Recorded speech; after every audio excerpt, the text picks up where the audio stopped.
aujourd'hui, le vrai problème de la RDC, excusez-moi, c'est que l'opposition politique n'existe pas. Hein, il n'y a pas d'opposition politique. Et le média... L'opposition n'existait pas? Non, non, non, non. L'opposition n'existait pas en République démocratique, comme je vous l'affirme. Et ça n'existait pas depuis Kabila. Ce n'est pas aujourd'hui que ça n'existait pas. Et comme l'opposition ne sait pas faire... La Constitution n'est pas... ce ne sont pas les textes écrits, mais la Constitution devait être plutôt l'esprit qui doit caractériser toute une nation. Tout à fait. Ça, c'est le premier point. Et le deuxième point, c'est que dans cet esprit, nous devrions avoir des valeurs. Okay. Par exemple, des valeurs de justice. Tout à fait. Justice et équité. Parce que la Bible dit, la justice élève une nation. Et voilà. Mais à partir du moment où la Constitution, ce ne sont pas les textes, mais l'esprit qui doit nous caractériser, quelle urgence encore y a-t-il de la changer? Je crois que j'ai dit tout à l'heure que j'étais pour la révision. Et non le changement. Non le changement. Parce qu'il y a des choses qui sont bonnes, qu'on peut garder. Mais il y en a aussi que moi je trouve qui ne sont pas bonnes. Les choses que vous avez évoquées. Je commençais par le préambule. Alors arrêtons de nous comporter comme l'Autriche pour mettre la tête dans les sables. C'est une contradiction flagrante. On ne peut pas avoir un pays devant qui on a affirmé l'engagement, c'est Dieu, et en pratique, article, voilà, oh, c'est laïque. Non, ces choses doivent s'arrêter et l'Église est pour la révision. Et notre premier élément que l'Église veut porter, la nation doit reconnaître que nous sommes chrétiennes. Et aussi, à partir de cela, nous allons mettre des mécanismes pour que la nation sache comment permettre à l'Église d'évoluer avec des messages qui nous aident tous à développer la nation. Nous vivons Totikala Seko Seko Ndenali Puta na wax de Maman Moseka Letoko Maka légende na 3.5 4.5 to 5.5 $. Signature Yalibela et Tikali inoubliable avec le wax de Maman Moseka.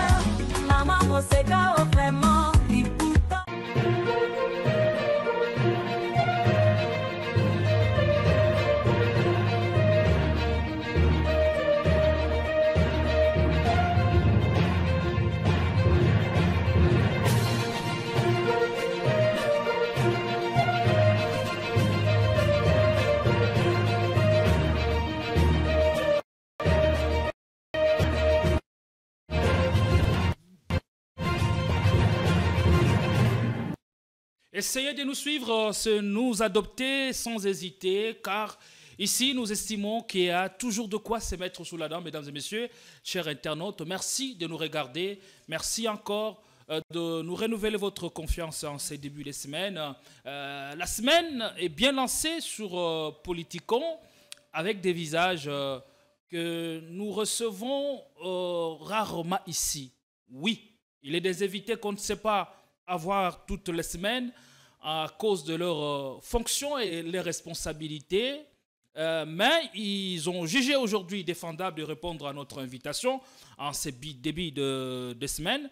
Après l'émission avec Godem Poi en première heure, nous avons le réel plaisir de recevoir un autre personnage, une personnalité publique quasiment.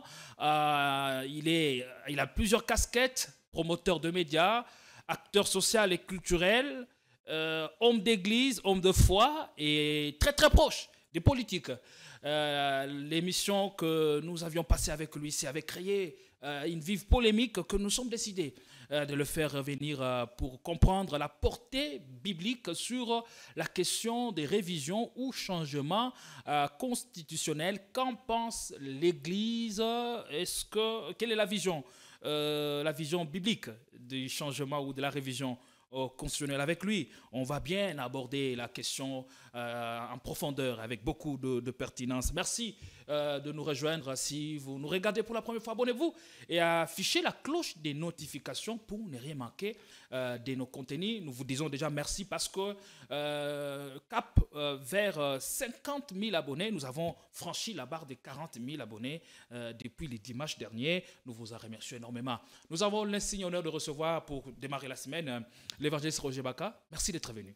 Merci beaucoup. C'est à moi de vous dire encore une fois merci pour la chaîne et mes très sincères félicitations pour le grand travail que vous êtes en train d'abattre pour faire avancer la République démocratique du Congo. Merci beaucoup. On vous voit déjà que vous êtes en très très bonne forme, qu'on ne sait plus vous demander quoi que ce soit. Néanmoins, vous pouvez vous épancher un peu. Comment vous allez d'abord? Bon, je bénis l'Éternel. Moi, je suis bien portant, comme j'ai l'habitude de le dire, de la chevelure de ma tête jusqu'à la plante de mes pieds, en passant par mes reins, tout va bien. Pour la simple raison que tel il est dans le ciel, tel nous sommes sur la terre. Bon, comme Jésus dans le ciel, nous n'avons reçu aucune information qu'il souffrirait de l'hémorroïde.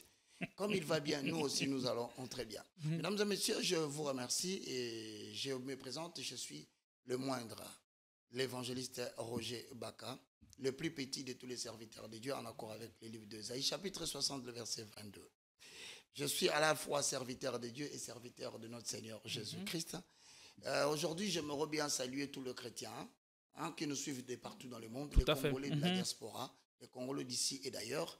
S'il vous plaît, nous ne connaissons pas trop, mais nous avons estimé qu'il était important d'aborder cette matière parce que d'entrée de jeu, on nous dit que l'Église ou le christianisme, c'est une religion de brouillard, de personnes qui ne font que de bruit.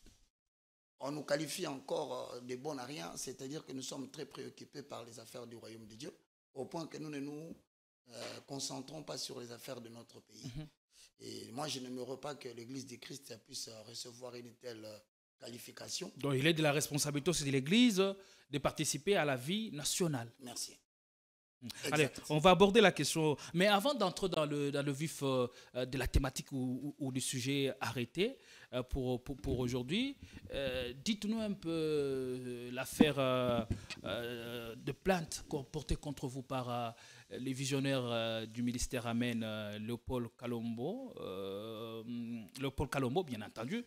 Qu'en est-il aujourd'hui? Parce que vous avez fait recours à la voie de la sagesse. Est-ce que cela a été entendu dans l'autre camp?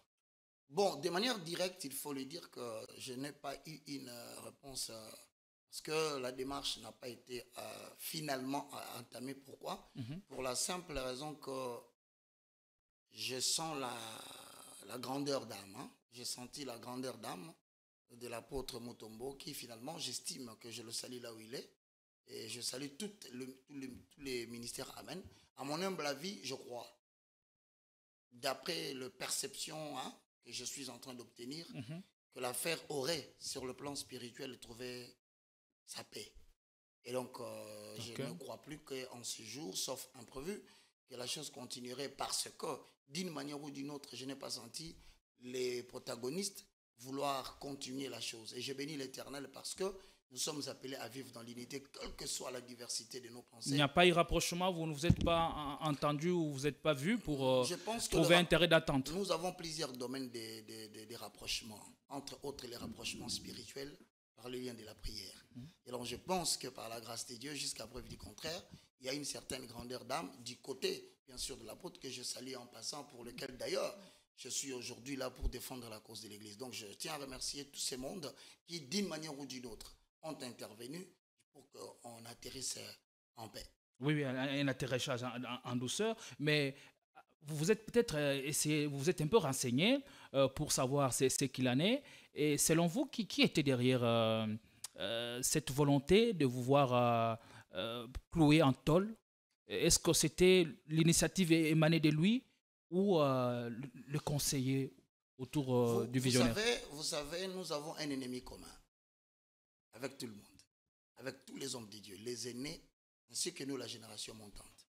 Notre ennemi commun, c'est le diable, qui rôde tout autour de nous, cherchant qui il dévorera.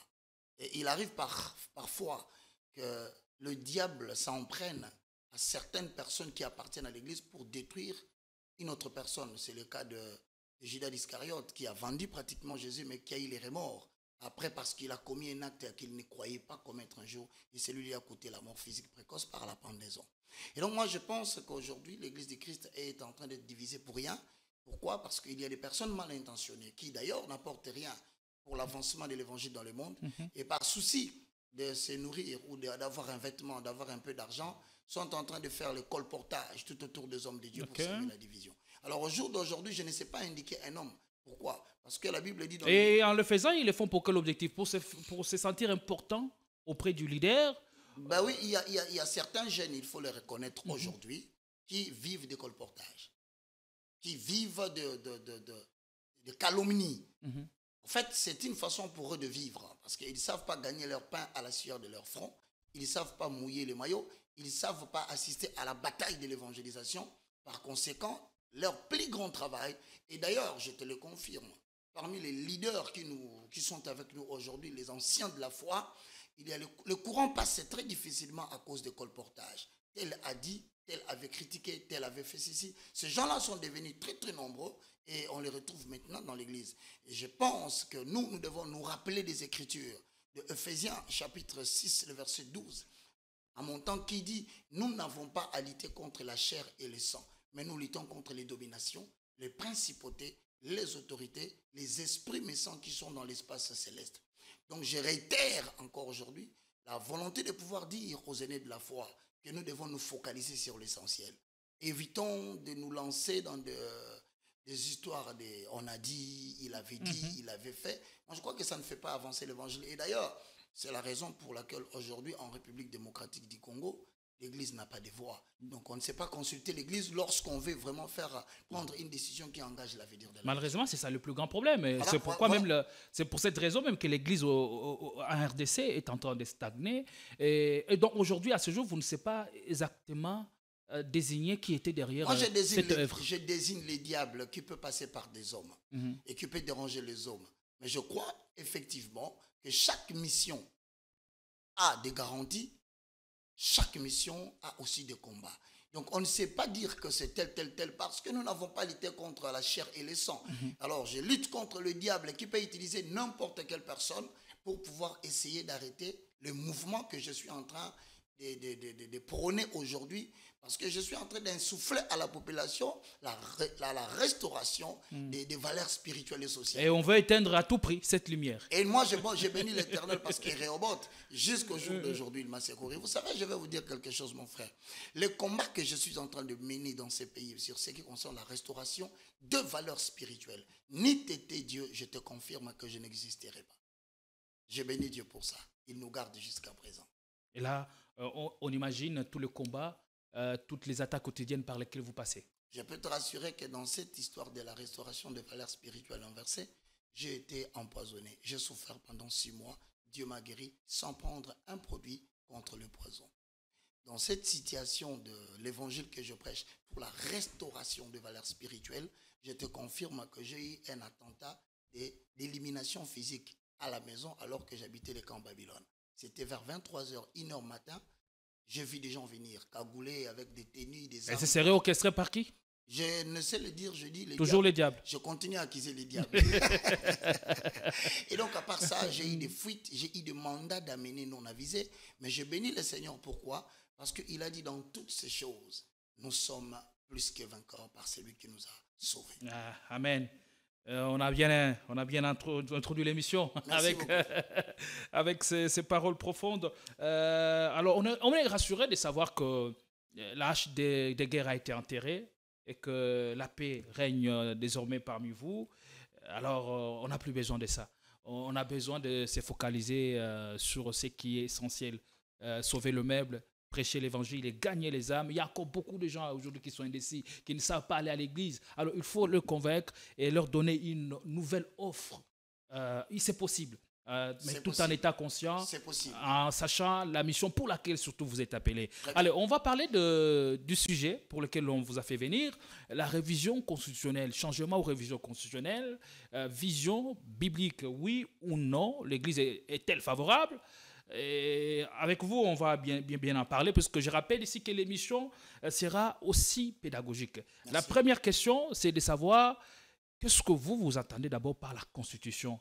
Est-ce que la Constitution, elle est aussi biblique, ou la Constitution, c'est les tests auxquels le peuple doit se référer? Merci beaucoup. Vous savez, dans le principe de parcimonie, qui est un grand principe économique, on dit toujours que toute chose restant égale par ailleurs, l'explication la plus simple est toujours la meilleure. La Constitution, ce n'est que l'ensemble des lois. C'est l'ensemble des lois qui dirigent un peuple à un moment donné. Élaborées indépendamment de personnes physiques et morales qui en sont bénéficiaires. Et lorsqu'on parle de la Constitution, la nôtre est écrite. Voilà. tout comme par le passé, il existait des constitutions non écrites. La constitution coutumière, par exemple. Et il y a la constitution coutumière, il y a aussi la constitution orale. Mais ce ne sera pas la première fois que l'on parle de la constitution, parce que d'aucuns risquent de s'imaginer que la constitution est une affaire des États modernes. D'hier moderne. Non, je commence par informer tout le monde qui est à la maison. Et d'ailleurs, c'est la raison pour laquelle je suis venu aujourd'hui. Moi, je crois que partons du fait que la population congolaise est à 80% chrétienne. Et vous allez remarquer que les grandes religions monothéistes sont au Congo. Vous avez l'islam, qui croit à l'existence d'un seul Dieu. Et vous avez la religion chrétienne, qui croit à l'existence d'un seul Dieu personnel et unique. Et je trouve bizarre qu'aujourd'hui, les politiques qui nous dirigent parlent de la révision ou du changement de la Constitution sans écouter la voix de l'Église. Pour moi, je trouve que ça devient dangereux. D'ailleurs, c'est la raison pour laquelle j'engage ici. Donc, dans ce débat, on doit toujours avoir la voix de l'Église. Bien sûr, parce que nous représentons, d'après les sondages, 70% de la population congolaise, elle est chrétienne. Alors, comment vous pouvez comprendre qu'un pays où la population représente 70%, mais on va parler de la révision ou du changement de la Constitution? N'oubliez pas, mon frère, que malgré que nous sommes chrétiens, nous sommes citoyens de la République démocratique du Congo. Et à ce juste titre, nous avons le droit et le devoir de participer dans toute décision qui engage l'avenir de la nation. Parce que ce qui engage la nation finira par réguler et réglementer l'Église. Donc aujourd'hui, au nom de tous les serviteurs de Dieu, malgré nos différences, et je salue tous les hommes de Dieu, et je leur demande leur appui. Dans la mesure où je ne sais pas aller plus loin dans les réflexions, je leur dis, arrêtons de nous enfermer sur le 4 murs. Je dis que la Constitution, telle qu'élaborée aujourd'hui, ça a déjà existé dans les temps. Et d'ailleurs, dans la Bible, nous parlons de la Nouvelle Alliance et l'Ancienne Alliance. Lorsque vous entendez parler de ces deux concepts, c'est justement l'élaboration de lois qui ont permis à Dieu de régir la façon de vivre d'Israël, de régir la manière dont Israël doit choisir ses prophètes, comment il peut choisir ses sacrificateurs, comment il peut choisir son roi. Donc tout était déjà réglementé. Alors dans ces cadres-là, aujourd'hui, plusieurs chrétiens ne savent pas qu'il y a eu 7 promulgations de l'Alliance. En commençant par Abraham. Mais quand on en arrive à Moïse, Dieu édicte de loi, il dit prends. Parce que Dieu ne connaît pas Israël avant qu'il ne puisse lui donner les lois sur la montagne de Sinaï. Israël était un peuple méconnu de Dieu. Raison pour laquelle lorsque Moïse descend de la montagne, Dieu lui dit, va voir comment ton peuple m'a abandonné. Mais c'est là, l'évangile Roger Baka, c'est là étant, il faudrait aussi faire ressortir la notion du rapport de force pour l'Église et l'État. Aujourd'hui, pour que l'Église ait, que sa voix soit prépondérante, il faudrait que l'Église soit bien organisée, bien assise, sérieuse, et que cette Église soit à même de participer, de présider aux destinées du pays. Est-ce que c'est notre cas aujourd'hui? Lorsqu'on voit, lorsqu'il faut scruter tout ce à quoi on assiste, on s'est dit, est-ce que l'Église est à même de relever tous ces défis? Est-ce que ce n'est pas là un problème qui fait que les politiques aient toujours un pouvoir de plus sur l'Église? Ouais, vous savez, Machiavel a dit quelque chose de très important. Il a dit tous les moyens sont bons pour vous que vous puissiez atteindre votre objectif. Moi, je crois ça, c'est Machiavel. Voilà, mais je dis ça pourquoi? Et ces principes, même si on en fait tout un principe, ces principes ne sont pas adoptés pour que l'on puisse imposer l'ordre chez nous. Je l'ai dit dans la mesure où les politiques, pour atteindre leur objectif, ils peuvent diviser. L'Église aujourd'hui est divisée à cause des politiques. Et c'est une joie pour les politiques de voir l'Église divisée. Vous pensez que ceci profite aux politiques? Oui. Et je le confirme et je le réitère. Aujourd'hui, est-ce que vous n'en avez pas pris conscience que nous sommes divisés à cause de politiques et pour leurs intérêts, et il nous faut maintenant être ensemble, faire bloc? Surtout, d'ailleurs, le vrai problème aujourd'hui, c'est le problème que tu viens d'évoquer, le problème de l'organisation et de l'unité dans l'Église. Organisation et unité. Je suis totalement convaincu que dans l'âge d'or de l'Église, en accord avec Ésaïe chapitre 2, Michée chapitre 4, ceux qui veulent lire, que si les aînés que nous avons ici, je pourrais ne pas en citer tout. Je pense l'apôtre Mutombo Kalombo. Je pense le révérend Sonny Kafuta Rockman. Je pense Kiziamina Kibila Jean-Oscar. Je pense... C'est des pionniers de l'église de réveil Albert au Congo. Kenza. Je pense Ejiba Yamapia. Je pense Jean Bosco Kindomba. Je ne saurais pas tous les citer. Si seulement ces ennemis de la foi pouvaient une seule fois taire la hache de guerre qui existait entre eux, je le répète sans crainte d'être contredit, le futur président de la République viendra de l'Église. S'ils peuvent taire, et si même il ne viendra pas de l'Église, le président qui va diriger le pays de la République démocratique du Congo pourra être porté par l'Église. Il sera porté par l'Église. Maintenant, le vrai problème, c'est l'unité et l'organisation. Comme on dit, autre temps, autre mœurs, il y a une nouvelle élite spirituelle non médiatisée aujourd'hui qui est en train d'émerger partout dans le monde, dans la diaspora, parmi ceux qui n'est pas sous le feu des projecteurs. Voilà, mais que je signale, ils sont en route, ils sont en train de venir. Je peux te rassurer, dans le jour qui vient, dans les 5 ans, dans les 7 ans qui viennent, de l'Orient, de l'Occident, ces peuples préparés par Dieu pour présider à la destinée de la République démocratique du Congo, qui d'ailleurs, je confirme, a un destin prophétique de gouverner l'Afrique centrale et de devenir le pays qui va déranger la carte mondiale. Donc je pense qu'aujourd'hui, si seulement l'Église nous pouvions nous taire sur nos différences et que nous puissions nous unir, nous organiser, je crois que la prochaine fois, l'Église pourra porter un homme à la présidence ou l'Église pourra même faire sortir l'un de leurs à la présidence. Et quelles sont d'abord vos relations vis-à-vis du pouvoir? Bon, écoute, moi, je suis serviteur de Dieu, messager de la bonne nouvelle. Quand je parle de vous, je fais allusion à l'Église. Non, mais l'Église aujourd'hui, je suis en train de te dire, moi, je suis un indépendant. Pourquoi je dis indépendant? Parce que nous, les indépendants, peut-être les gens ne le savent pas, je ne suis pas du mouvement pentecôtiste, je ne suis pas du mouvement charismatique, je ne suis pas dans tout ça. Moi, je suis un indépendant. Ça veut dire quoi? Indépendant dans la façon d'agir, dans le fonctionnement ou non, en termes parce que vous n'êtes pas affilié à une structure ou à une association? En termes d'autorité, nous avons deux autorités. Le Saint-Esprit, le Paraclet, le communicateur responsable de la grâce, le maître de tous les temps jusqu'à la fin du monde. C'est lui notre première autorité. Deuxième autorité, c'est les Écritures. C'est que les Écritures disent non. Les indépendants ne discutent pas.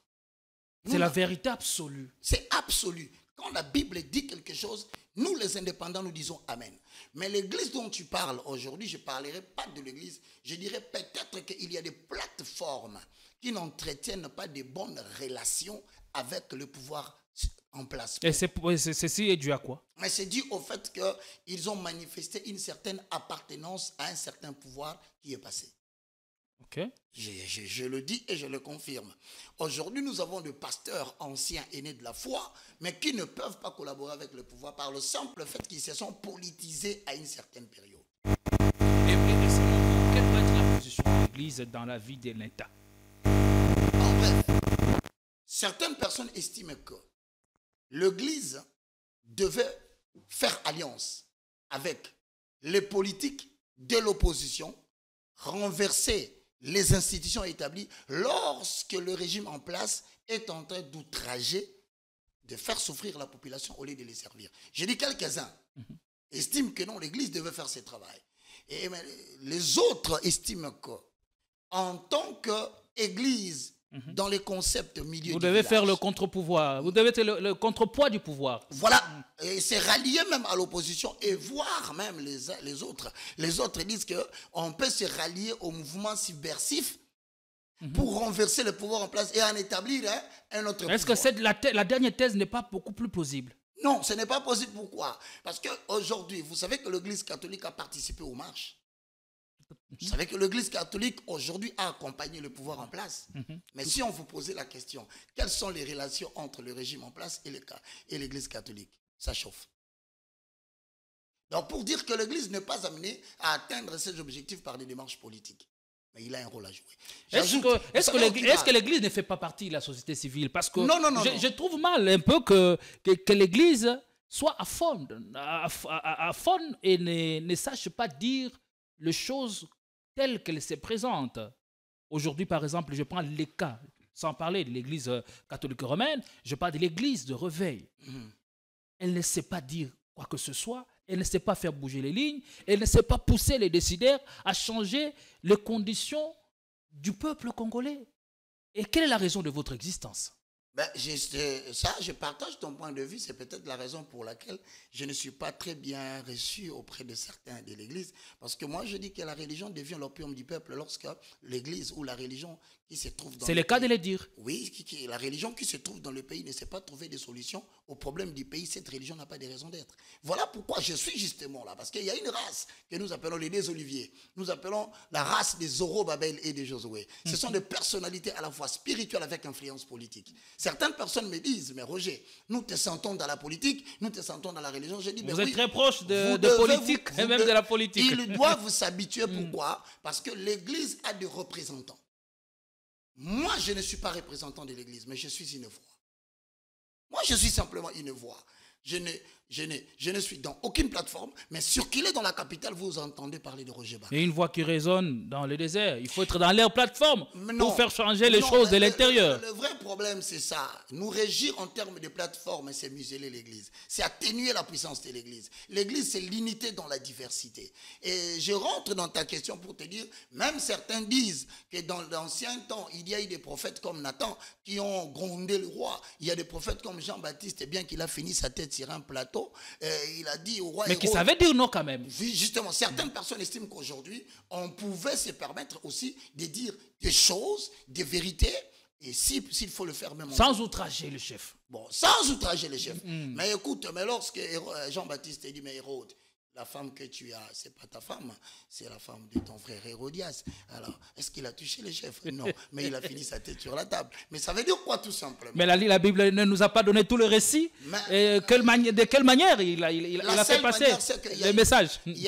C'est ça justement, la forme, le contenu, la manière, l'emballage. Moi aujourd'hui, je pense que nous devrions faire très attention. L'Église commence à virer dans l'insolence, l'arrogance, il se compare aux partis politiques. C'est une erreur. Nous devons élaborer une conférence pour montrer quel est le rôle que l'Église doit jouer dans une société qui se meurt comme la nôtre. Donc moi je crois que non seulement en tant que messager de la bonne nouvelle de la restauration, je n'ai pas le droit moi de pouvoir poser des actes politiques, mais je peux donner mes contributions utiles, comme je suis venu le faire ici, parce que je crois que je suis porteur de la voix de l'Église. Et ce que je dis, je suis convaincu qu'à 80%, les chrétiens qui sont en train de nous suivre, qui sont nés de nouveau en accord avec Romains chapitre 19, qui connaissent le destin de la République démocratique du Congo tel que préconisé par Simon Kimbangu, tel que préconisé par des prophètes et des messagers tels que les 4 messagers, Aïdine Abala et bien d'autres, nous croyons que demain, l'Église doit avoir une voix et qu'aucune décision. Mais tout cela passe par l'unité et l'organisation. Bon, on ne parle de l'unité que quand il y a division. Donc c'est tout à fait réel que là où il y a la division, on finira par l'unité. Et moi, je crois que l'unité de l'Église est en train de venir. Et donc, les rapports de force entre l'Église aujourd'hui n'est pas à louer pour l'Église. Pourquoi? Parce qu'aujourd'hui, les politiques se servent de l'Église, surtout pendant des cycles électoraux. Tout à fait. On vient vous prendre comme de petits parce qu'on sait que l'Église a besoin de moyens, a de l'Église, et on s'approche de vous. À la fin, vous remplissez les stages, et juste après les élections. D'ailleurs, je voudrais ici évoquer un problème. Vous savez, nous ne pouvons pas, nous, prendre des démarches politiques. Pourquoi? Parce que, vous connaissez les Cuba, avec Fidel Castro. Lorsque Fidel Castro a proposé au groupe de prière de renverser les régimes en place, il les avait promis que lorsqu'il sera là, il va gratifier ces églises. Vous savez qu'est-ce qui s'est passé? Effectivement, les communautés chrétiennes ont soutenu Fidel Castro. Mais juste quand il est devenu roi, la première des choses, il a fermé les églises. Il a fait le contraire de ce qu'il a... Ça, c'est une démarche politique. La porte par laquelle un politicien passe il doit fermer cette porte. Parce qu'il la laisse ouverte, quelqu'un d'autres d'autre pas y l'utiliser. passeront. Voilà pourquoi je dis qu'aujourd'hui, il est temps que nous puissions nous unir, nous organiser et créer des porte-paroles de l'Église, des gens qui peuvent défendre la foi chrétienne et parler au nom de leaders, des aînés, et à la fin rendre compte afin que ces derniers puissent dire aussi aux porteurs du message: sur ces points, nous pensions que tu devais faire ça. Mais aujourd'hui, je suis désolé, l'Église est en train de tuer ses propres fils. Parce que là, moi, je vous dis la vérité, que ce n'est plus facile de trouver à la télévision quelqu'un qui sait défendre la foi chrétienne. De moins en moins.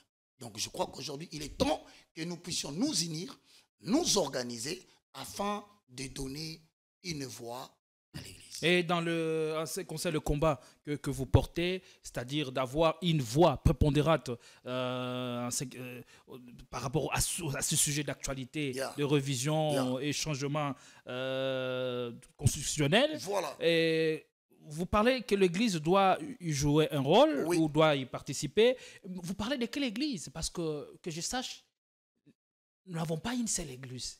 Oui. Et est-ce que c'est possible de trouver un dénominateur commun pour toutes les églises afin d'avoir une voix prépondérante dans ces combats? C'est possible. L'église, du grec ecclésia, veut dire tout simplement l'ensemble des personnes qui sont sorties de quelque part et se dirigent vers quelque part. Donc l'église en soi n'est pas le bâtiment comme plusieurs le croient. Le bâtiment, c'est l'assemblée locale.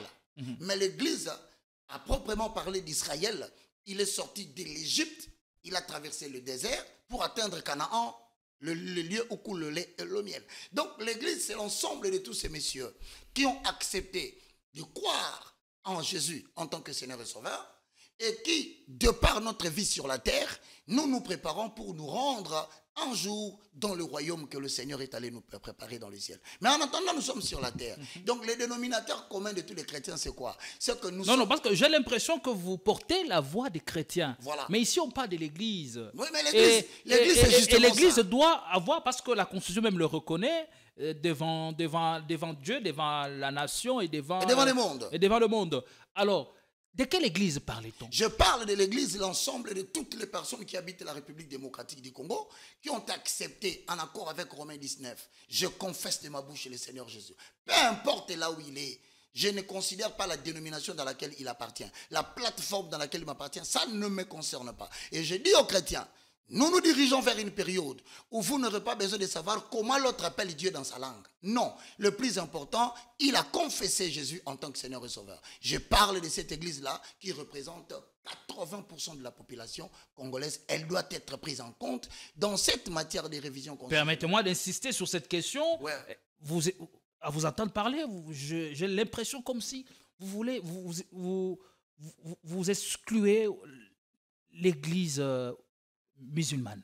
Non, je parle de l'église, l'ensemble de toutes les personnes qui ont confessé Jésus dans leur vie. Voilà encore un autre problème qui nous crée les différences. Lorsqu'on dit musulman, on dit chrétien, on dit... Écoutez, je vais vous dire la vérité.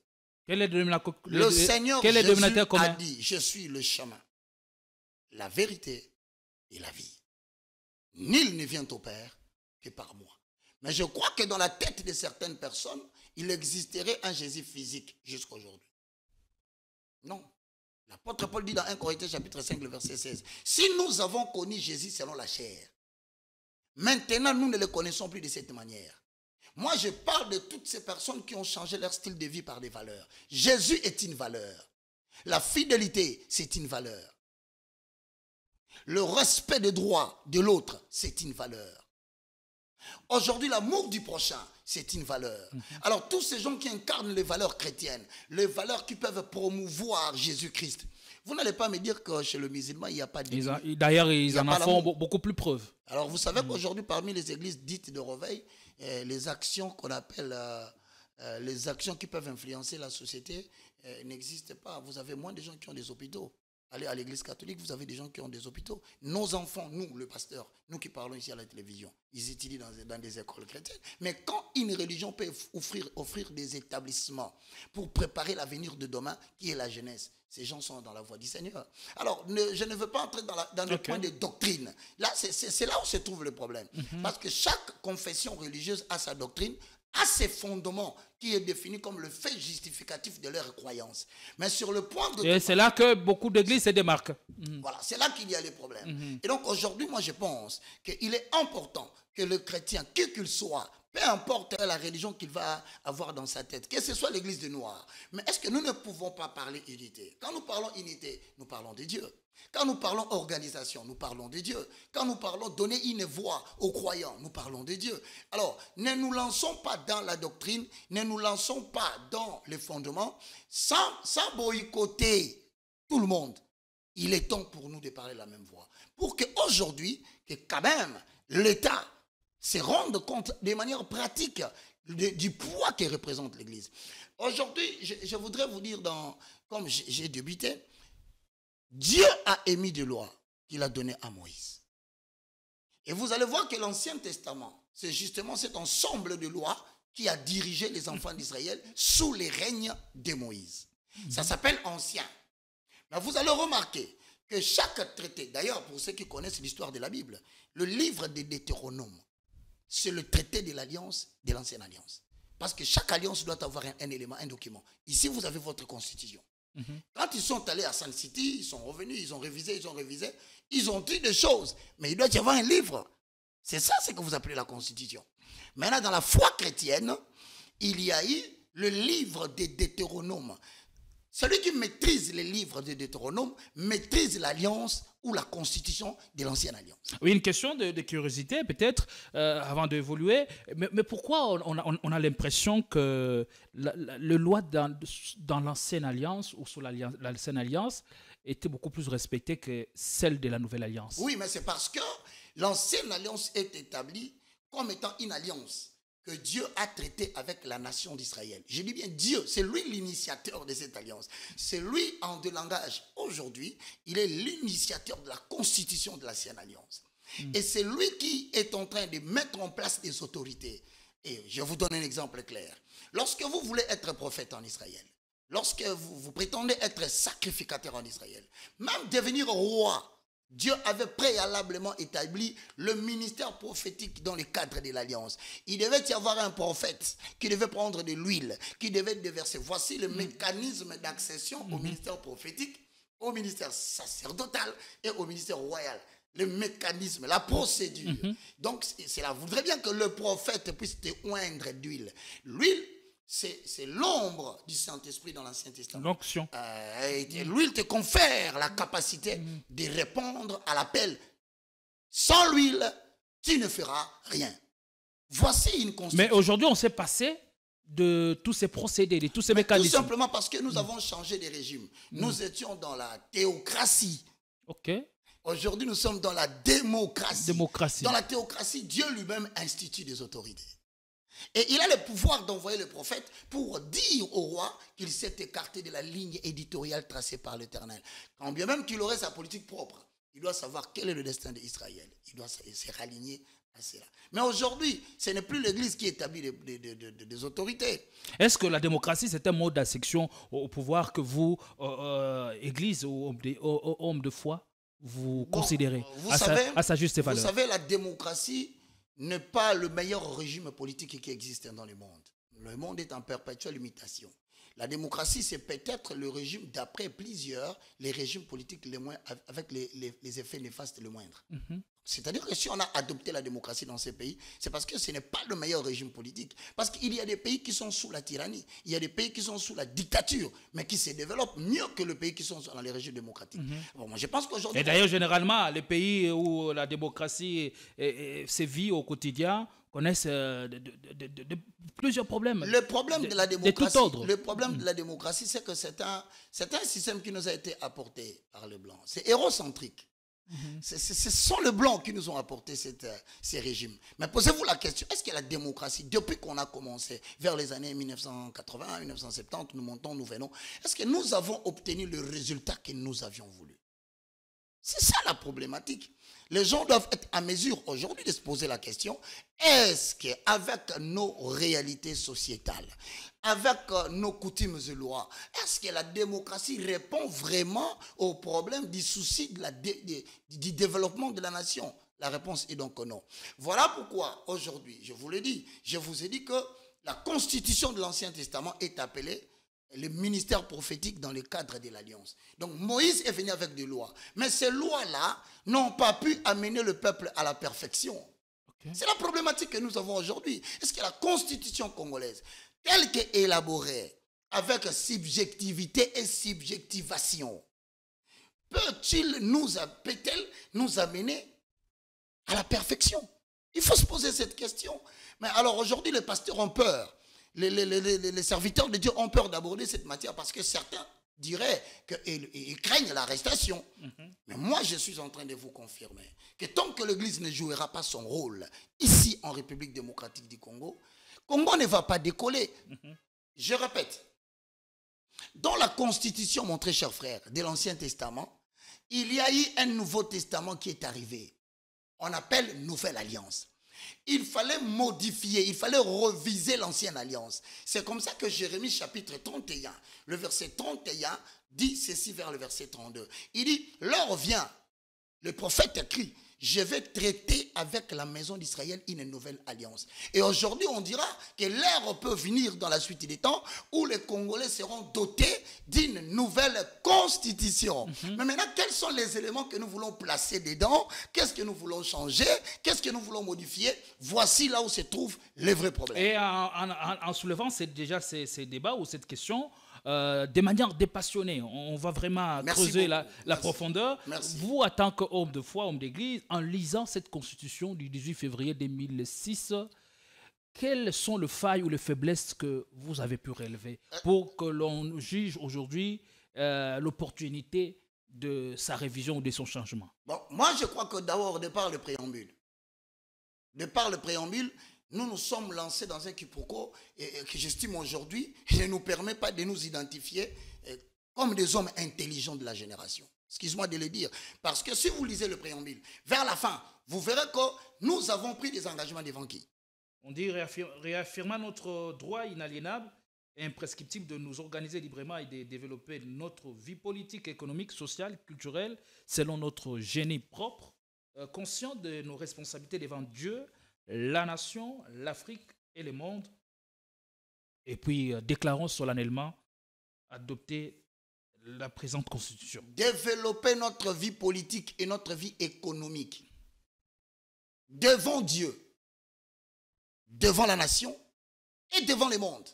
Donc, il est difficile de parler de la vie politique, la vie économique de la République démocratique du Congo sans impliquer le serviteur de Dieu, sans impliquer l'intelligence qui est l'âme du Congo et sans faire appel à la notion des bicéphalismes que le monde est en train de connaître. Excusez-moi, en tout cas je crois et je le réaffirme, il n'y aura pas de développement au Congo si les politiques et l'économie du Congo n'est pas soutenues par l'intelligence spirituelle devant Dieu, devant des intellectuels congolais, et il faut y ajouter à la fin tenir compte des enjeux du monde.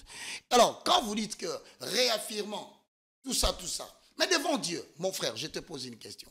Est-ce que vous savez qu'aujourd'hui, nous avons réaffirmé que nous voulons le développement politique et économique devant Dieu? Mais je pose une question.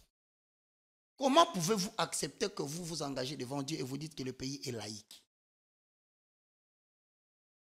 Il y a une sorte de contradiction. C'est une contradiction flagrante. Et c'est fait dégager à première vue. Alors, j'annonce aujourd'hui que je suis pour la révision. En commençant par le préambule. Révision de la Constitution, oui. Pourquoi? Parce que tout n'est pas mauvais. Il y a à prendre, il y a à laisser. Mais l'Église prononce sa première voix. On doit considérer l'Église de Christ au Congo. La présidence de la République doit reconnaître que le premier pouvoir qui existe en République démocratique du Congo, il s'appelle Dieu. Par conséquent, le président de la République, je cite M. Félix-Antoine Tshisekedi, a présenté la nation devant Dieu en citant une des grandes propositions de l'alliance du fils Salomon devant Dieu dans 2 Chroniques chapitre 7, le verset 14 à 15. Il dit, si mon peuple sur qui est invoqué mon nom s'humilie, prie, cherche ma face, renonce à ses mauvaises voies, je guérirai son pays. Maintenant, je pose la question.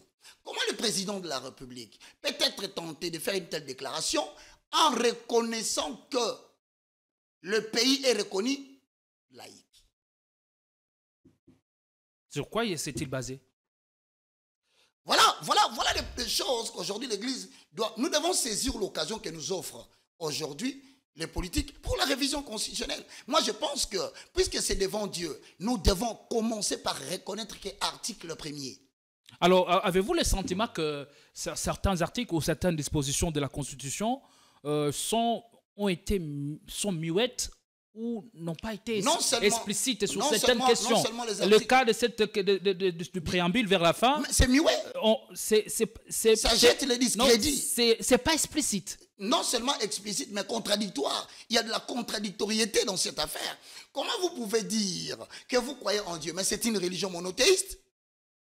Quand vous dites que devant Dieu, c'est-à-dire que vous reconnaissez l'existence d'un Dieu personnel et unique. Mais puisque vous les reconnaissez, soit vous les laguez, et nous les chrétiens, nous n'allons plus vous voter.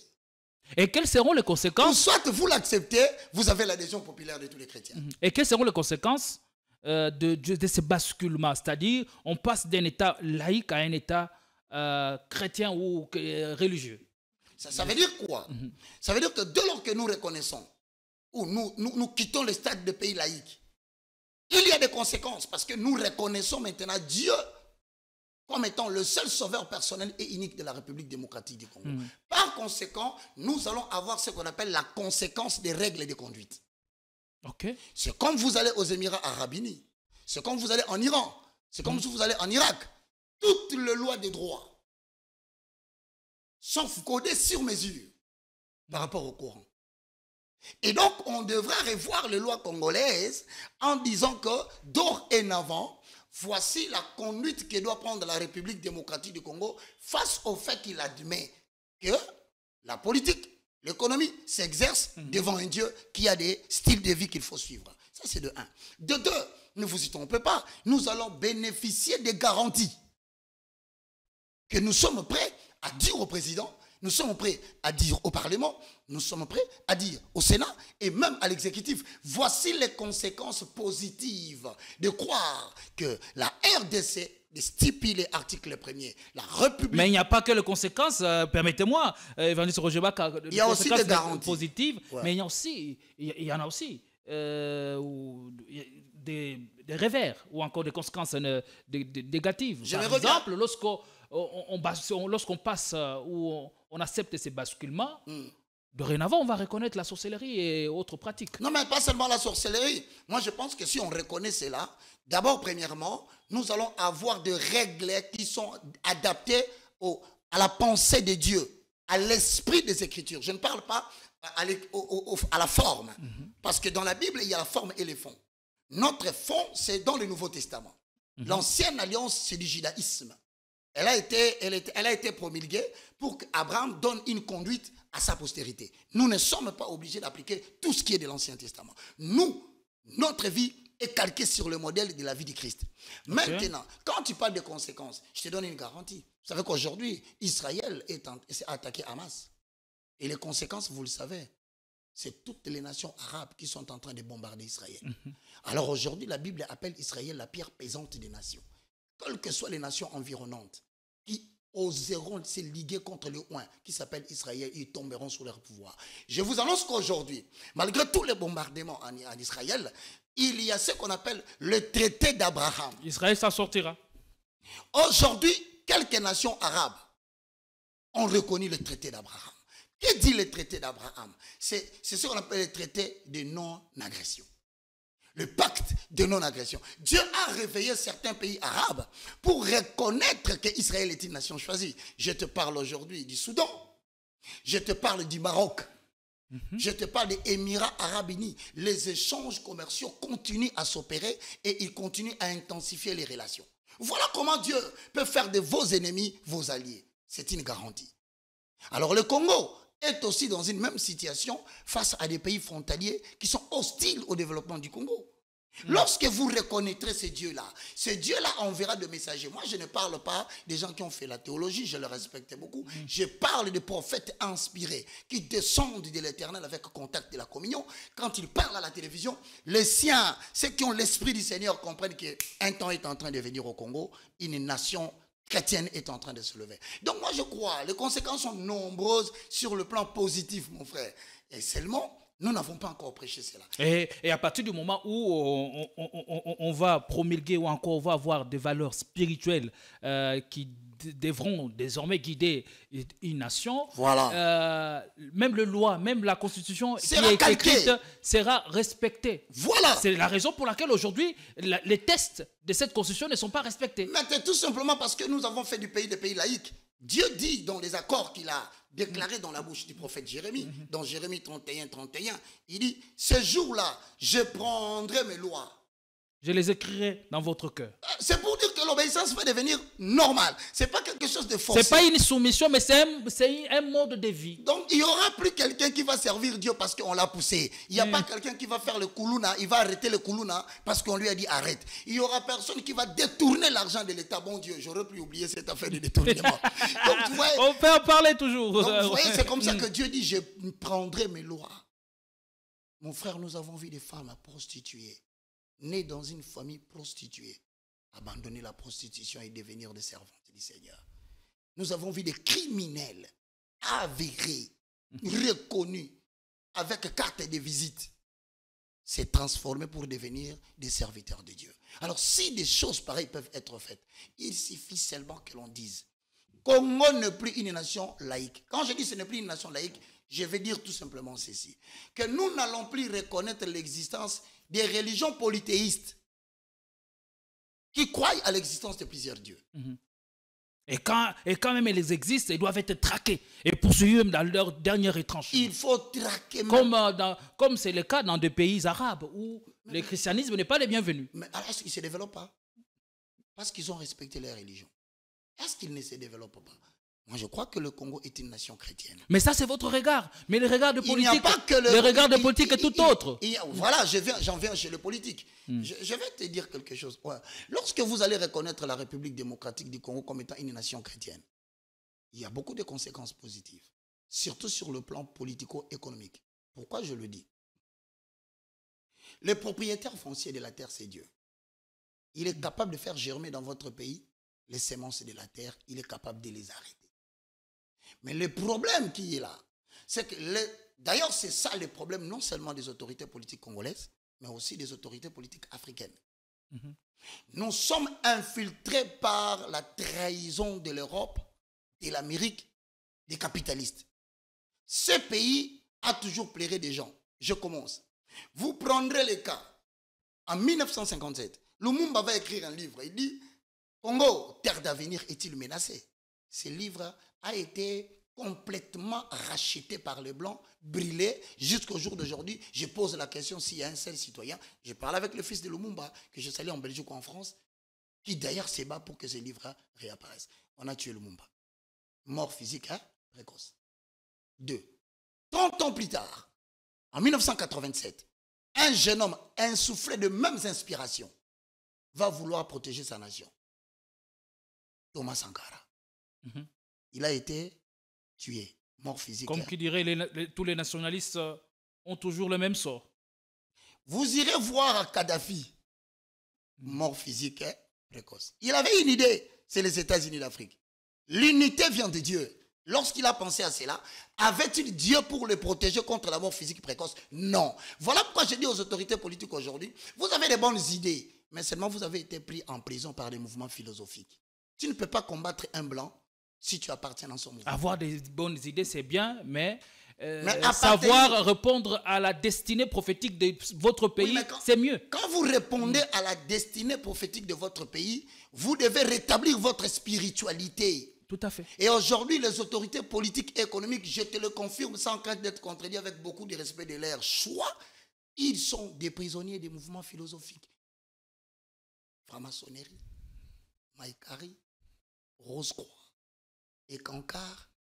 Vous combattez quelqu'un qui a une certaine supériorité philosophique sur vous. Comment allez-vous vous en sortir? C'est alors qu'on a abattu beaucoup d'autorités africaines. Moi, je viens proposer un nouveau modèle qui permet aux autorités politiques d'échapper au contrôle et aux assassinats. Parce qu'aujourd'hui, n'oubliez pas, j'ai suivi dernièrement on dit qu'il y a un certain problème de la croissance démographique dans le monde et que nous serions arrivés à 9 milliards et l'homme blanc, comme à l'époque de Thomas Jefferson, comme à l'époque de... veut faire du Congo terre d'asile. Là, il faudrait maintenant voir comment réduire la population parce que la croissance alimentaire est arithmétique.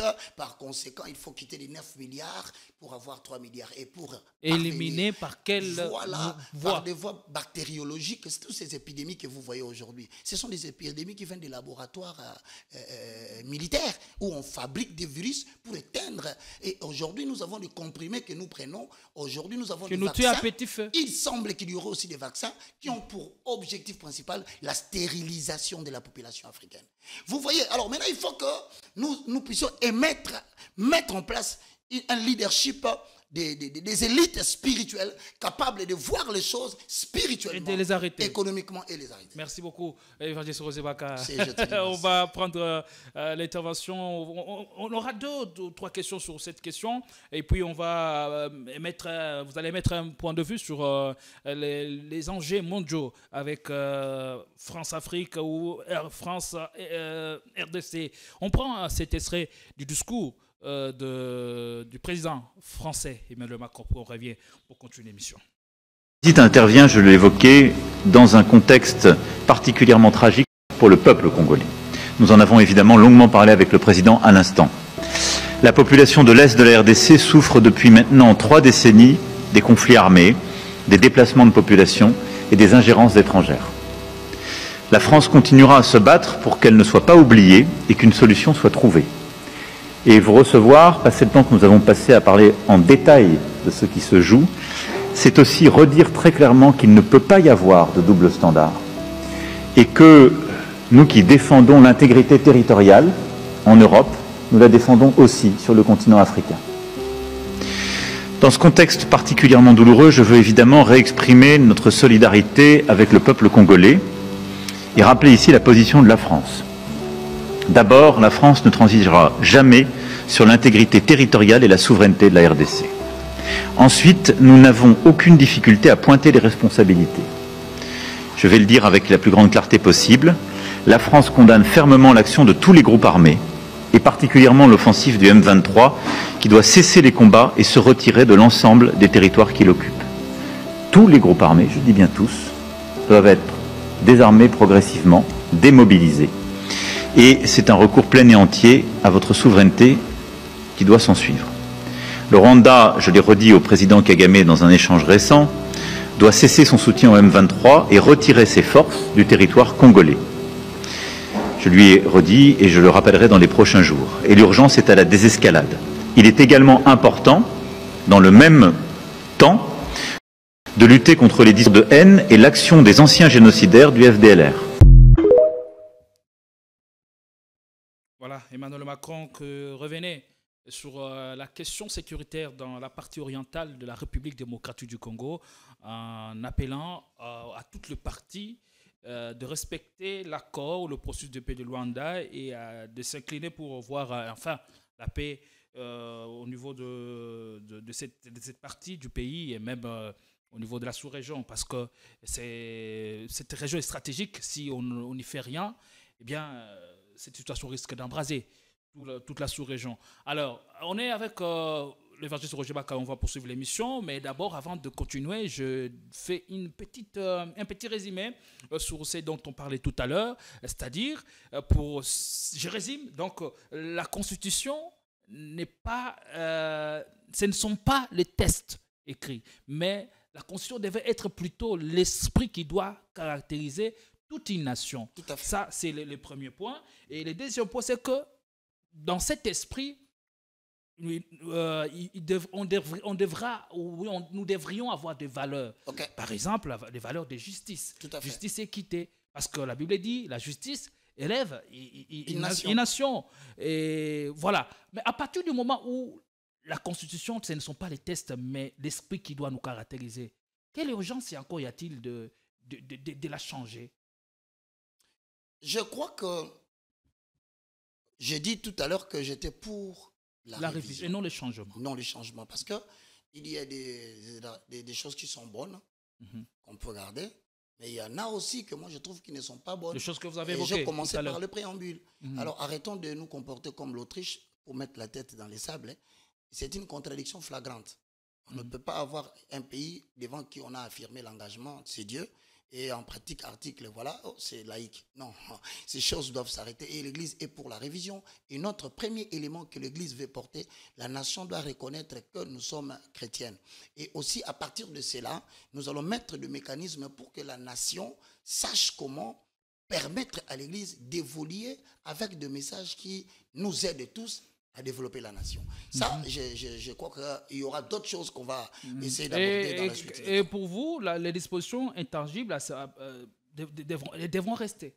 Ou on doit aussi parce que quand on touche les dispositions, on touche aux dispositions intangibles. Mon frère, moi, là, on est dans le cadre du changement. Non, non, je crois que la Constitution stipule très bien qu'il peut y avoir revision constitutionnelle à l'initiative de beaucoup de choses, mais on ajoute quand même qu'il y a des exceptions, que vous ne pouvez pas faire à la révision constitutionnelle en état de guerre, en état d'urgence, et patati patata. Là, les gens qui font les droits, ils viendront nous expliquer. Je ne sais pas si le pays est en état de siège, je crois qu'à l'Est. Hein. En état de siège. Donc, on doit d'abord lever l'état de siège avant de commencer par les référendums. Voilà. Alors, c'est la population qu'on consulte. Nous disons dans le livre de Jacques, chapitre 1, le verset 17, « Ne vous y trompez pas.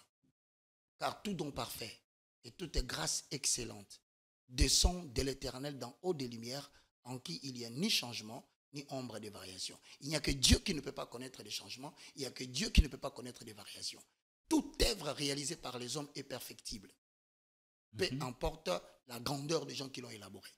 Alors moi, je pense que nous sommes d'accord, nous l'Église, pour qu'il y ait révision. Mais quand ils touchent les éléments intangibles, nous sommes régis par des articles qui nous disent quand est-ce qu'on peut le faire. Ça, c'est les politiques et les hommes de droit qui savent faire le carré et le rectangle qui vont nous amener. Mais l'esprit que je suis en train d'inculquer, c'est qu'en fait, le plus grand problème, que ce soit intangible, moi je dis qu'on peut revoir.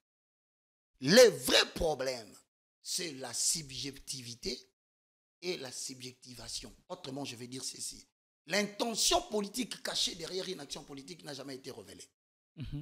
Alors, le danger serait de penser à réviser la Constitution. Et s'il y a levé des boucliers, parce qu'on estime que l'intention, c'est de s'éterniser au pouvoir pour le cas du chef de l'État, Félix Tshisekedi. Bon, dans un pays aujourd'hui, vous savez, dans un pays où la vérité est captive, tout le monde souffre parce que vous ne savez pas qui vous dit la vérité.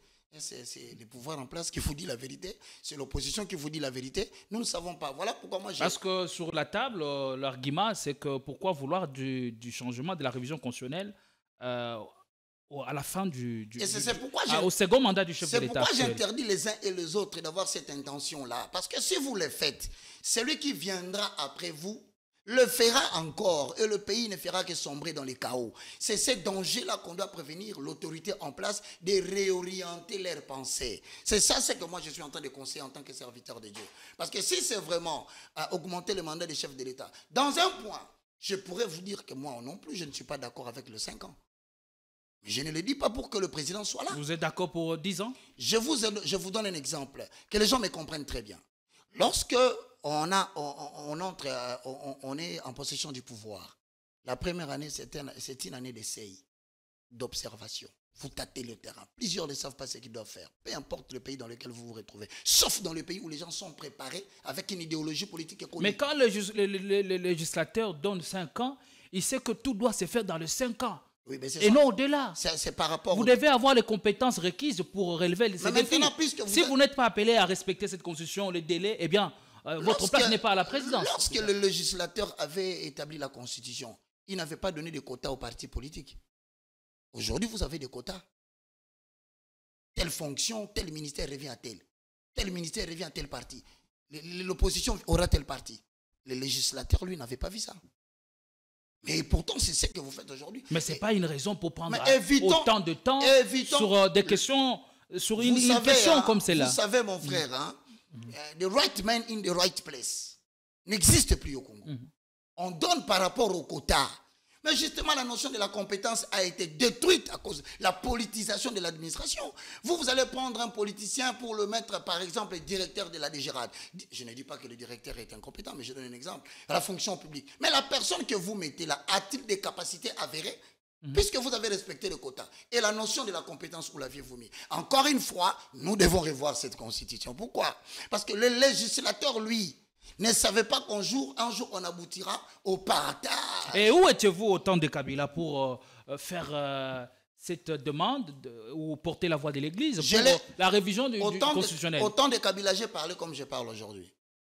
J'ai évoqué tout ça au temps de Kabila. Mais il y a un regret total. Mais on ne sait pas voir ça. On ne considère pas l'Église. Je suis en train de le répéter ici. À cause des bavures, à cause des erreurs, à cause des comportements publics, entre guillemets, certains hommes de Dieu, nous sommes fait discréditer devant l'autorité politique parce que quand il s'agit d'aller voir un magicien, l'homme politique se dirige vers la maison du magicien.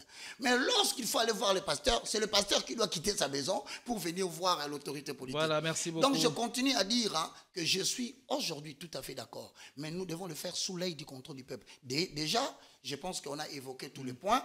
Il y en aura d'autres qu'on va évoquer. Même l'intangibilité là, ce sont des points que nous devons évoquer parce que je le dis aujourd'hui. Je trouve impossible réunir le budget et élaborer les élections pendant chaque 5 ans. Je trouve difficile de réunir tous ces budgets-là qui doivent être financés par la communauté internationale. J'ajoute encore que je trouve difficile sur les 5 ans, la première année, année d'essai, 5e année, année électorale. Donc vous n'avez que 3 ans.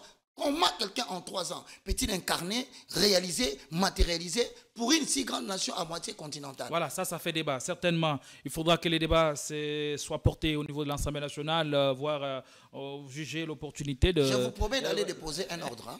Voilà, merci. Au Parlement. Je vais voir le président Vital Kamerhe. L'Église va proposer. On sera là pour vous accompagner. Merci. Votre dernier mot sur l'actualité. L'actualité, c'est que on nous alerte depuis ce matin que notre confrère Patrick Lokala est arrêté.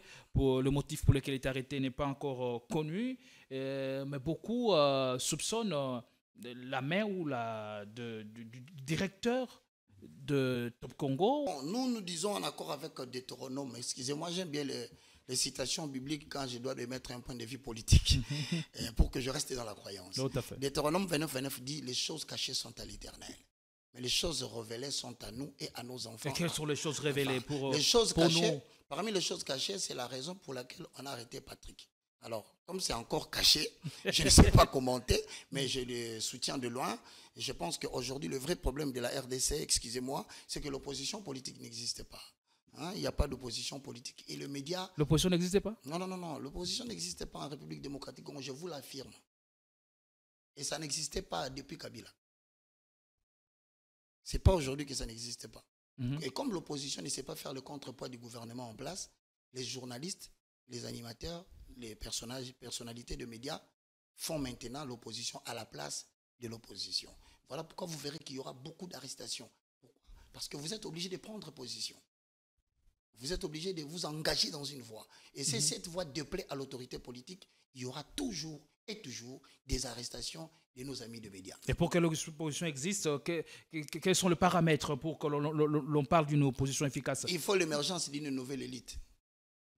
Moi, je pense que aujourd'hui, il n'y a pas d'opposition. Excusez-moi de vous le dire, il n'y en a pas. Et ils le sont peut-être en public, mais en cachette, non. C'est parce que le pouvoir est devenu de plus en plus se comporte de plus en plus comme un rouleau compresseur. Il suffit d'élever la voix et vous êtes... c'est pour la simple raison. Vous faites taire. C'est pourquoi je vous dis. Aujourd'hui, beaucoup de nos amis de la plateforme des animateurs, journalistes seront arrêtés parce qu'ils sont obligés de vouloir hausser les tons pour s'opposer par rapport à ce qu'ils observent dans la gestion de la République. Et il y aura toujours des arrestations. C'est indéniable, on ne pouvait pas l'éviter. Même pendant que je suis avec toi ici, je peux observer quelque chose de très mauvais. Si je parle, donc je me ferai moi exposer pour que je sois arrêté. Pourquoi? Parce que le média aujourd'hui, c'est le seul qui peut recueillir l'information, collecter l'information, la traiter et la diffuser. Mais par moment, nous sommes sous plusieurs journalistes, sont sous les chapeaux de certaines personnes qui les utilisent à leur escient. Autrement dit, il est le porte-étendard, la voix de telle politique. Mais dans ces cadres-là, comment voulez-vous que le journaliste ou l'animateur, pour des raisons de survie, pas seulement pour des raisons d'information, pour des raisons de survie. Comment voulez-vous qu'ils vivent? Et là, ils collectent l'information, ils traitent l'information avec partialité. Et ça fait le buzz, ça fait le fake news. Et voilà pourquoi nous tombons dans des arrestations. Il y a aussi l'avènement des nouvelles... des nouvelles des réseaux sociaux, par les réseaux exemple. sociaux, ça amplifie aussi cette manière de faire les choses. Et aujourd'hui, ce qui est dangereux pour la République démocratique dans le monde du journalisme, dans le monde de l'animation TV, c'est qu'aujourd'hui, nous avons des journalistes tendance. Voilà, on comprend. Et ça, c'est te dit, c'est la mort du métier. Pourquoi? Parce qu'un journaliste, c'est quelqu'un qui reçoit un invité, propose un sujet, et si ça fait débat, il prend tous les deux tendances. Mais aujourd'hui, nous avons des journalistes et des animateurs qui sont, quand ils parlent, vous sentez que c'est un ennemi farouche du président Félix. Voilà, la société a référé à tous les niveaux, tout simplement. Et quand ils parlent souvent, le problème, c'est pas seulement au sein de l'Église, voilà. dans tous les domaines. Il faut se préparer maintenant aux arrestations, parce que si ça doit continuer comme ça, et que l'opposition ne joue plus son rôle, les journalistes Merci beaucoup. La pâture. Voilà, il faudra qu'il y ait beaucoup de sérieux, et puis avec l'éthique, la technologie de l'information et de la communication. Voilà. En tout cas, il y a du grand n'importe quoi. Il y a urgence que tout le monde, toutes les autorités tapent du poing sur la table pour remettre de l'eau dans ces secteurs. Et aussi, qu'est-ce que Dieu nous révèle? Vous voyez le retour de Kabila au pouvoir? Il y a, la dernière fois, ou l'arrestation de Nanga, ou la mort de Kagame? Je dis ceci, la dernière fois, il y a 6 mois, j'ai ajouté 9 mois. J'ai vu des gens me poser la question, 6 mois et 9 mois, ça veut dire quoi? J'ai dit, vous n'avez qu'à faire la somme. Parce que ce sont des mois. Mais n'oubliez pas que le bicéphalisme du monde met la République démocratique du Congo dans un état de danger permanent. Aujourd'hui, le monde entier est dirigé par la communauté des BRICS et par les capitalistes, je parle de la communauté européenne et les États-Unis d'Amérique. Est-ce qu'il nous faut, changer de cap pour le pays? Vous voyez le fait que nous nous sommes rendus en Chine. Retenez-le, il y aura des conséquences. D'ailleurs, c'est la raison pour laquelle vous avez vu Macron changer de langage. Quand vous voyez Macron dire, je le dis et je le répète, désignant Kagame qu'ils ont eu un entretien, ça veut dire quoi? Que l'Union européenne, les États-Unis d'Amérique sont loin d'accepter de perdre la République démocratique du Congo. Alors, pour ne pas perdre la République démocratique du Congo, il faut afficher une position claire condamnant le Rwanda. Parce que le régime actuel a déjà posé un acte vis-à-vis de la Chine. Alors, nous devons nous mettre en tête que s'il n'y a pas élimination physique, comme j'ai parlé de toutes ces autorités politiques qui sont tombées, c'est qu'on risque, mon frère, de saboter les francs congolais pour perturber l'économie du Congo. Cela s'est déjà fait dans le passé. Vous voyez l'inflation monétaire qui galope ici. Vous devez savoir que la guerre n'est pas seulement militaire. On risque de frapper les billets des francs congolais à l'extérieur, les infiltrer par les entrées du Congo, créer dans le marché l'abondance du franc congolais et faire perdre la valeur de la monnaie et provoquer ainsi une chute économique, pousser les peuples à la rébellion. Nous devons ouvrir les yeux et les bons dans tous les domaines. Parce que je vois les gens acclamer. Nous sommes allés en Chine. Parce que vous savez ce qui a coûté le régime passé de Kabila, pour ne pas le personnaliser, un départ, c'est parce qu'il a accepté la coopération sud-sud. Et aujourd'hui, puisque nous sommes en train de partir, vous savez que qui dit BRICS dit Poutine. Qui dit BRICS dit la Chine. Qui dit BRICS dit l'Afrique du Sud. Qui dit Chine dit le Brésil. Et 11 pays arabes, avec plus ou moins 49% du produit intérieur brut sur le plan mondial. Aujourd'hui, je vous annonce, retenez-le, cette influence va faire qu'on va dédollariser les dollars. Donc la France ou la communauté internationale n'a pas intention de quitter la République démocratique du Congo. Justement, ce sont ces discours-là qui tiennent là. Donc, elle aurait un pion, un agenda. Un pion ou une des personnalités qu'elle pourrait utiliser au moment opportun. Si, ils sont déjà là. Excusez-moi de vous le dire, c'est l'Angola, c'est Brazzaville, c'est le Rwanda. Un plan sera proposé. Un plan est déjà sur la table. parmi les Occidentaux. Je parle de l'Union européenne, je parle des États-Unis d'Amérique. Et dans ce cas, l'ancien chef de l'État jouerait quel rôle, par exemple, partant de au regard de sa sagesse, de sa lucidité? Mais il est sénateur à vie. Il a un rôle à jouer par rapport au pays. L'histoire ne changera pas, il était président de la République du Congo. Si ce n'est pas de nous mettre en conflit avec l'ancien régime et le nouveau pour jouer la carte européenne, c'est une hypothèse. Mais le chef de l'État, Félix Tshisekedi, dit qu'il est le véritable patron de l'AFC. Donc, il y a probabilité, si ces révélations tenaient lieu, de le voir un jour faire son retour dans les institutions ou encore à la tête du pays. Qui a dit qu'il est le vrai patron de l'AFC? Le chef de l'État. Tshisekedi. Ouais. Il est le chef de l'AFC. Que Kabila est le véritable patron de l'AFC. Il est le mieux informé dans le pays. C'est la personne la mieux informée dans le pays. Et il n'a pas dit ça pour à coup de tête. Alors a-t-on peur de l'arrêter? Non, moi je crois qu'aujourd'hui, le conflit congolo-congolaise, le conflit Congo-Rwanda, le conflit en Afrique est alimenté par les Occidentaux. Nous devons aborder la notion devant Dieu, devant la nation et devant le monde. Là, vous nous faites revenir au sujet. Merci beaucoup, évangéliste. Nous devons parler africanité. Africanité. Quel est l'intérêt de l'Afrique? Si on pouvait, nous, aujourd'hui, s'entendre avec le Rwanda, que perdrait l'Europe? C'est une question qu'il faudrait poser. L'Europe perdrait tout. À l'époque de la transformation énergétique, à l'époque des piles, à l'époque des batteries de téléphone, à l'époque de tout. Il faut que nous puissions nous asseoir. Donc je termine. Je remercie tous les chrétiens. Il ne s'agit pas d'insulter quelqu'un ici. Il ne s'agit pas de commenter inutilement. S'il vous plaît, quittons ces stades en arrivant au point où... Proposons. Je suis d'accord ou pas d'accord. Merci beaucoup. Merci beaucoup, évangéliste Roger Baka. C'est un réel plaisir de vous avoir pour démarrer la semaine. Merci d'être venu malgré vos multiples occupations. J'ai dit, il y a des invités qu'on ne sait pas avoir toutes les semaines et vous en faites partie. À toutes et à tous, merci de nous avoir suivis. Nous vous retrouvons pour d'autres émissions avec la même dose de plaisir. Portez-vous bien. À tout à l'heure, mesdames. À tout à l'heure, messieurs.